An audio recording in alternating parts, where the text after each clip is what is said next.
যেখানে যেভাবে সম্ভব তারা এই ব্যাপারে জনমত সৃষ্টি করা, এই ব্যাপারে প্রভাব বিস্তার করা এবং এই ব্যাপারে চাপ সৃষ্টি করার ক্ষমতা রাখবেন।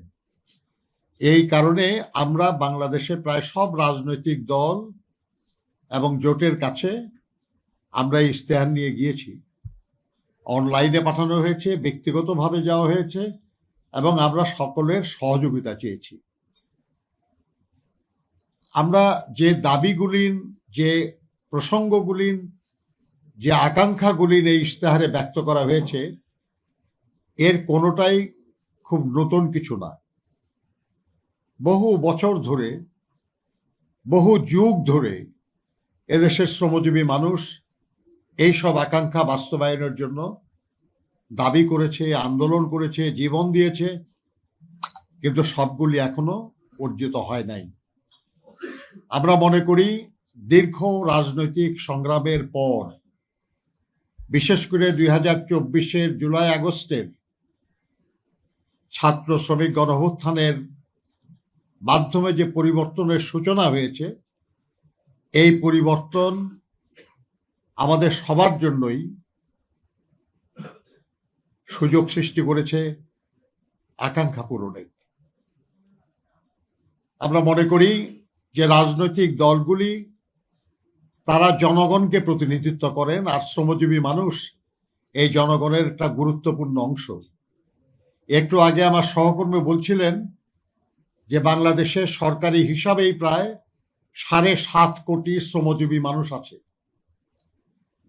আমরা যখন স্বাধীনতা অর্জন করি সেই সময় বাংলাদেশের জনসংখ্যা ছিল 7.5 কোটি, আর এখন শ্রমজীবী মানুষের সংখ্যা তাই। এই বিপুল সংখ্যক মানুষ, এবং মনে রাখতে হবে যে এরা সবাই ভোটার, এরা সবাই পরিবারের উপার্জনক্ষম মানুষ, ফলে পরিবারের অন্যান্যদের প্রতিও তাদের প্রভাব আছে। এই ধরনের একটি জনগোষ্ঠী যে কোনো রাজনৈতিক বিবেচনায় গুরুত্বপূর্ণ। আর এইসব মানুষের কল্যাণ, যে কেউ রাষ্ট্র পরিচালনার দায়িত্বে আসবেন তারা জনগণের জন্য যে কল্যাণ করতে চায় সেই কল্যাণ প্রয়াসের অংশ, গুরুত্বপূর্ণ অংশ। মনে রাখতে হবে যে একজন বেকারকে তার জীবন ধারণে সহযোগিতা করেন তিনি, যিনি উপার্জন করেন। একজন ছাত্র ছাত্রীকে লেখাপড়ার দায়িত্বও তার, যিনি উপার্জন করেন, অর্থাৎ শ্রমজীবী কর্মজীবী মানুষ। ফলে জনগণের কল্যাণের যে কোনো প্রয়াসে শ্রমজীবী মানুষের সক্ষমতা বৃদ্ধি, সামর্থ্য বৃদ্ধি যে মূল আকাঙ্ক্ষা, সেই আকাঙ্ক্ষাকে পূরণে সহায়তা করে। এই কারণে আমরা আশা করি যে শ্রমজীবী মানুষের কল্যাণের জন্য যে দাবি বা আকাঙ্ক্ষাগুলির উপস্থাপিত হয়েছে শ্রমিক ইশতেহারে, সেটার প্রতি আমরা রাজনৈতিক দলগুলির সমর্থন পাব। রাজনৈতিক দলগুলির কাছে আমরা সে অনুরোধ করেছি, এবং আমরা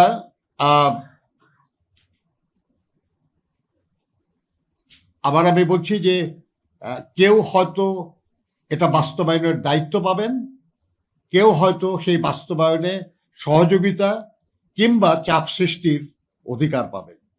যে যে অবস্থানেই থাকবেন আমরা তাদের কাছ থেকে সেই সহযোগিতাই চাই, যাতে করে আমাদের এই আকাঙ্ক্ষাগুলির পূরণ হয়।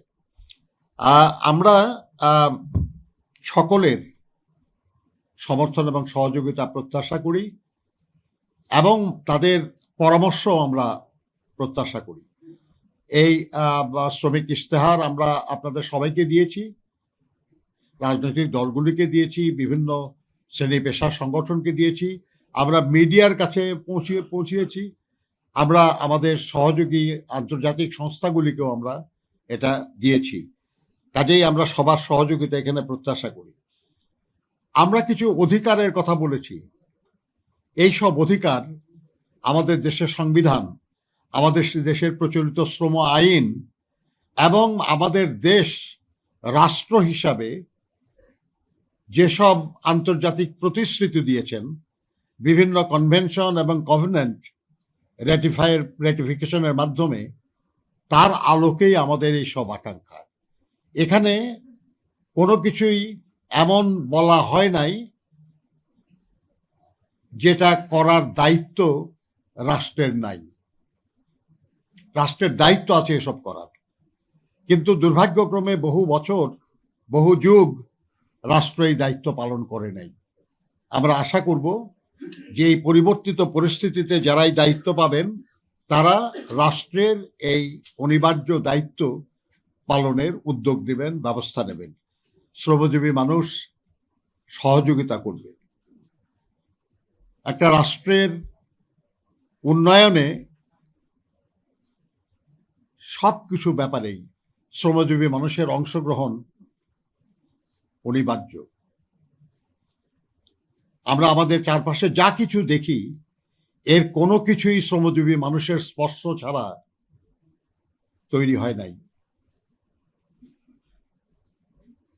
কৃষি বলুন, শিল্প বলুন, সেবা বলুন, যে কোনো বিষয়ে শ্রমজীবী মানুষের অংশগ্রহণ অনিবার্য, এবং তাদের সোৎসাহ অংশগ্রহণ উৎপাদনশীলতা বৃদ্ধি এবং উন্নয়নে গুরুত্বপূর্ণ ভূমিকা পালন করে। সেই বিবেচনাতেই আমরা এই অ্যালায়েন্সের পক্ষ থেকে সবার কাছে বিনীত অনুরোধ জানাবো, জাতীয় স্বার্থে, জনগণের স্বার্থে, দেশের স্বার্থে শ্রমজীবী মানুষের তৃপ্তি, তাদের প্রাপ্য পাওয়ার আনন্দ,